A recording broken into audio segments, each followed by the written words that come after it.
Cristel Fulgar kamakailan lang ay sumailalim sa operasyon upang alisin ang isang tumor na natuklasan sa kanyang kaliwang binti. Nang may tapang, ibinahagi ni Fulgar ang kanyang health journey sa kanyang pinakabagong vlog, na inilabas noong nakaraang weekend. Sa kanyang video, ibinahagi niya ang mga hamon at pangamba na kanyang naranasan sa buong karanasan na ito. Nagsimula ang kanyang journey nang matuklasan ang bukol sa kanyang binti noong Agosto taong 2022.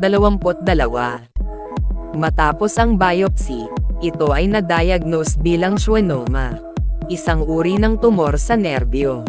Inilahad ni Fulgar ang kanyang unang gulat at takot, lalo na't hindi niya akalain na makakaharap siya ng ganitong problema sa kalusugan sa kanyang 20s. Ang kawalan ng kasiguraduhan at paghihintay sa resulta ay nagdulot ng epekto sa kanyang mental health, na nagdulot ng pagkabahala at maraming gabi na puno ng what-ifs. Matapos ang isang taon ng pag-iisip, nagpasya si Fulgar na sumailalim sa operasyon sa South Korea upang alisin ang tumor, na lumalaki at may potensyal na maging malignan.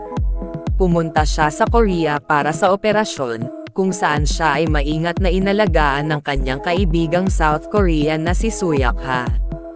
Sa panahon ng kanyang paggaling sa Korea, si Suyak at isang kaibigan ang nagbigay sa kanya ng suporta, dahil wala siyang pamilya sa bansa.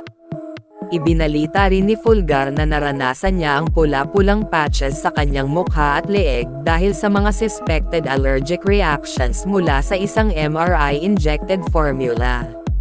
Sa kanyang vlog, binanggit din ni Fulgar ang kamakailang pahayag ni Princess Kate Middleton, na ibinunyag ang kanyang early-stage cancer diagnosis at chemotherapy treatment, na humihiling ng oras, espasyo, at privacy, habang siya ay nasa treatment. Matagumpay ang operasyon ni Fulgar, at mula noon ay bumalik siya sa Pilipinas upang magpagaling.